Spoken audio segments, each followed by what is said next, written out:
अस्सलाम वालेकुम। आज हम नेक्स्ट लेक्चर स्टार्ट करेंगे चैप्टर 15 का। हमने पिछले लेक्चर में डिस्कस किया था इलेक्ट्रोमैग्नेटिक इंडक्शन क्या होती है, उसको समझा था। और हमने डिस्कस किया था कि इलेक्ट्रोमैग्नेटिक इंडक्शन से जो पैदा होने वाली ईएमएफ है, इलेक्ट्रोमोटिव फोर्स, उसको हमने डिस्कस किया था। उसको एक्सपेरिमेंट से समझा था, डायग्राम से समझा था। वो क्या कहलाई थी? Motional EMF. जो ईएमएफ प्रोड्यूस होती है वो किस वजह से प्रोड्यूस होती है? मोशन की वजह से। तो वो क्या कहलाई थी? Motional EMF. अब इसका क्वांटिटेटिव मेजरमेंट, क्वांटिटेटिव फार्मूला अगर हम इसका कैलकुलेट करना चाहें कि कितनी ईएमएफ पैदा होगी, कितनी क्वांटिटी में ईएमएफ पैदा होगी, उसके लिए फैराडेज ने अपना लॉ पेश किया जिसे हम कहते हैं Faraday's law of electromagnetic induction. तो उसको आज का जो हमारा टॉपिक है वो यही है, electromagnetic Faraday's law of electromagnetic induction. हमने उस लॉ को, एक्सप्रेशन को ड्राइव करना है।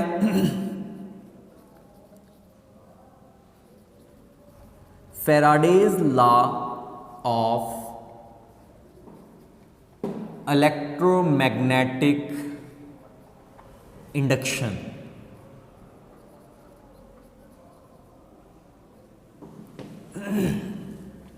यहां पर इसकी स्टेटमेंट, जो भी कोई लॉ होता है उसकी हमेशा होती है स्टेटमेंट। तो स्टेटमेंट को हम यहां पे पहले समझ लेते हैं। इसका जो एक्सप्रेशन है फैराडेज लॉ का, उसी को स्टेटमेंट में लिखा हुआ है। हम यहाँ पे पहले एक्सप्रेशन लिखते हैं, EMF is equal to minus n del phi over del T. ये है उसका एक्सप्रेशन फैराडेज लॉ का। इसी को स्टेटमेंट में लिखा हुआ है। स्टेटमेंट को याद करने का अंदाज क्या है? आपने क्या याद करना है? An average EMF, average EMF in a conducting coil, average EMF in a conducting coil of n loops, conducting coil of n loops in a conducting coil of n loops is equal to del phi over del T. ये क्या है? Change in magnetic field, phi B लिख दें इसे, change in magnetic field. जितना magnetic field change होगा coil में से, उसके इक्वल होगी।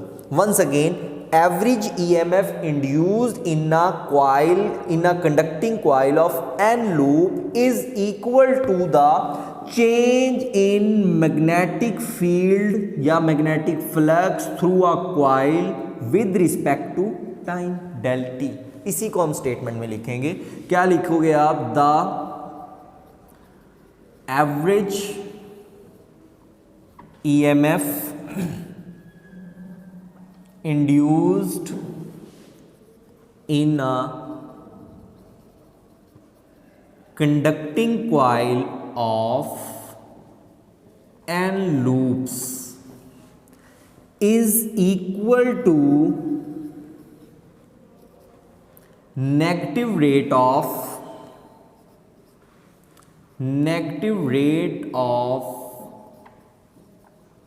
change of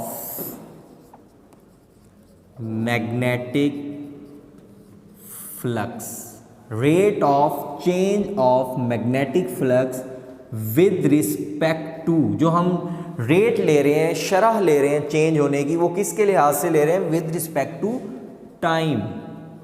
इसको आप यूं भी बोल सकते हैं, negative is equal to negative time rate of change of magnetic flux. तो फिर विद रिस्पेक्ट टू टाइम लिखने की जरूरत नहीं है। स्टेटमेंट याद हो गई।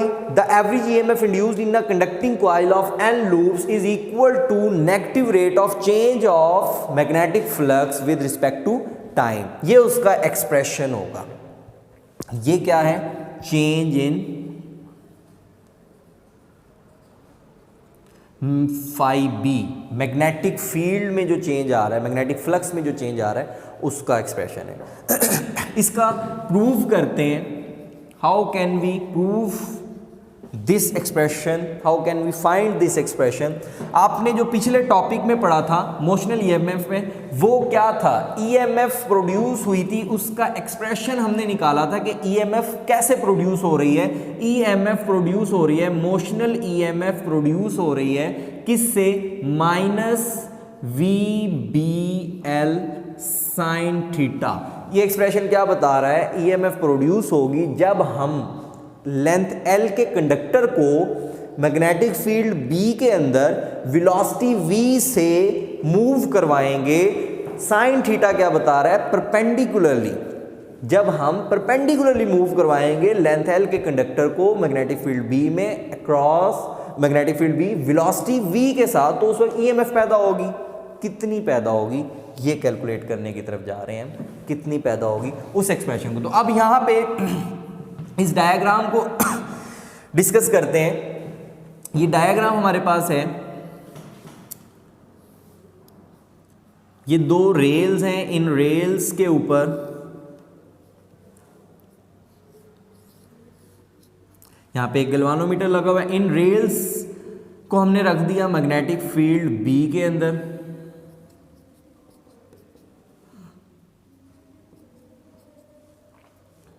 यहां पर कोई कंडक्टर पड़ा हुआ था,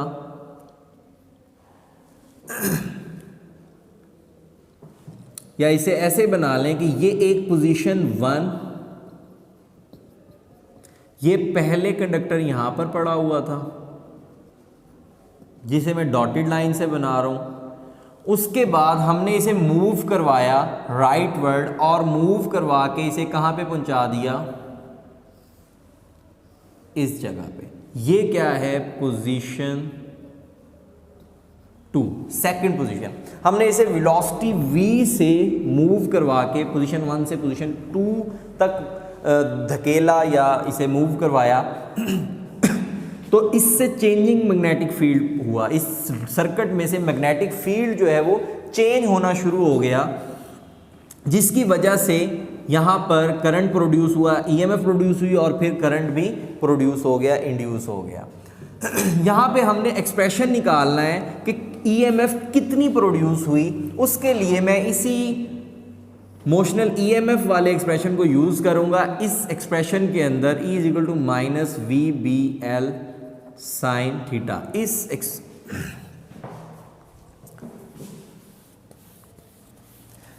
यहाँ पे थोड़ी सी जगह रख लेते हैं। E is equal to v B L sine theta, ये एक्सप्रेशन। अब इस एक्सप्रेशन में माइनस साइन को मैं इग्नोर कर रहा हूँ। ये माइनस साइन हम अगले टॉपिक में अभी डिस्कस करेंगे, माइनस साइन क्यों आता है। E is equal to v B L sine theta. यहाँ पर वेलोसिटी की वैल्यू अगर हम पुट करें, वेलोसिटी की वैल्यू पुट करें तो वो क्या आएगी, कितनी वेलोसिटी से हमने इसको यहाँ पे मूव करवाया। तो वेलोसिटी के लिए हम एक्सप्रेशन लिख सकते हैं, किस एक्सप्रेशन से, डिस्टेंस फार्मूला आपको याद है, s is equal to v t. यहाँ से हम v निकालें s ओवर t। अब यहाँ पे हमने कितना फासला मूव करवाया, s कितना है, यहाँ पर हमने कंडक्टर को कितना डिस्टेंस मूव करवाया। तो यहाँ पे देखेंगे ये जो पहले जहाँ पे पोजीशन थी, कंडक्टर पहले पोजीशन 1 पे था, तो ये लूप बन रहा था, इसको वही A B C D वाला लूप कह लें। ये लूप बन रहा था, इसमें से 6 लाइनें गुजर रही थी। तो यहाँ पर इसकी जो लूप की विड्थ थी उसको हम बोल देते हैं x1। फिर हमने इसे पोजीशन 1 से पोजीशन 2 तक ले गए, फिर ये लूप ये वाला बन गया, A से A B C D A। तो यहाँ पर जो इसकी विड्थ है वो क्या हो गई, चेंज हो गई, x2 हो गई। विड्थ चेंज होने की वजह से जो चेंज इन विड्थ आया वो कितना आया, del x x2। Del x क्या है हमारे पास, x2 माइनस x1। अब ये जो डेल x है ये विड्थ, ये है कि वो फासला जितना हमने कंडक्टर को मूव करवाया। तो हम यहाँ पे s की जगह क्या लिख सकते हैं, डेल x। तो वेलोसिटी का एक्सप्रेशन आएगा del x over del t। हमने टाइम डेल t के लिए उसको डेल x डिस्टेंस मूव करवाया, जिसकी वजह से ईएमएफ प्रोड्यूस हो रही है, उसको हम निकाल रहे हैं। ये एक्सप्रेशन हम इसमें पुट कर देते हैं, del x over del t EMF. या माइनस को भी अगर हम साथ ही लेके चलें माइनस इस expression minus del x over del t put कर दिया, और ये एक्सप्रेशन जो साथ लिखा हुआ था वो क्या था, बी एल साइन थीटा। यहाँ पे अगर हम मैक्सिमम फोर्स की बात कर लें तो वो मैक्सिमम फोर्स क्या आ जाएगी आपके पास, V B L sine theta क्या आ जाएगा वहाँ पे 1, तो वो मैं वहाँ पे 1 कंसीडर कर रहा हूँ, साइन थीटा को हमने वैल्यू पुट कर दी 1। ये मैक्सिमम ईएमएफ पैदा होगी, v minus del x over del t B l. इस एक्सप्रेशन को अगर हम अरेंज कर लेंगे, एक्सप्रेशन अरेंज होगा तो यहाँ पर b ओवर डेल टी और l डेल x को इकट्ठा लिख दें, l डेल x को ब्रैकेट में अलग अलग लिख दें, b ओवर डेल टी इस साइड पे आ गया। l डेल x असल में है क्या, ये कंडक्टर की क्या है लेंथ, और ये जो कंडक्टर की है width del x, total width कितनी x1 और फिर ये x2, तो ये डेल x। अब टोटल एरिया तो इसका अगर हमने निकालना हो तो वो लेंथ क्रॉस विड्थ लेंगे, लेकिन अगर हमने चेंज इन एरिया निकालना हो तो उसके लिए क्या लेंगे, length cross change in width. तो वो चेंज इन विड्थ कितनी आ रही है, del x l into del x, ये है del A change in area. तो इसको हम क्या पुट कर सकते हैं यहाँ पर, minus B over del t, और ये क्या आ जाएगा डेल ए, ये है change in area. E is equal to minus B over del t. यहां पर इसको अरेंज कर लो, ये बन जाएगा E is equal to minus B del A over del T, ये एक्सप्रेशन बन जाएगा। B इंटू डेल ए, ये क्या है, ये मैग्नेटिक फ्लक्स हम पढ़ के आए हैं, phi B is equal to, आपने पिछले टॉपिक्स में ये मैग्नेटिक फ्लक्स पढ़ा हुआ है, मैग्नेटिक फील्ड पढ़ा हुआ है, वो क्या था, phi B is equal to B dot A dot product, फिर मैक्सिमम क्या आ जाएगा बी ए, ये है फाई। लेकिन अगर इनमें से कोई एक क्वांटिटी चेंज हो रही हो, या मैग्नेटिक फील्ड चेंज हो रहा हो या एरिया चेंज हो रहा हो, तो वो क्या हो जाएगा, change in flux del phi कहलाएगा। अगर इसमें से बी या ए में से कोई चेंज, हमारे केस में ए में चेंजिंग आ रही है तो हम उसे क्या बोल देते हैं, डेल ए, उसे हम क्या बोल देते हैं, डेल ए। हमारे केस में बी डेल ए है, तो ये क्या कहलाएगा, चेंज इन फ्लक्स। तो इसको मैं वैल्यू पुट कर देता हूं, minus del phi over del t, E is equal to minus del phi over del T. ये क्या कहलाएगा, ईएमएफ जो प्रोड्यूस हुई ये एक सिंगल लूप के लिए थी, ये क्या थी, for a single loop, for a single loop. अगर यहां पे हो nth loop for n number of loops, तो उसमें क्या हो जाएगा, EMF is equal to minus n del phi over del T. ये एक्सप्रेशन आ गया Faraday's law, this is the expression for Faraday's law of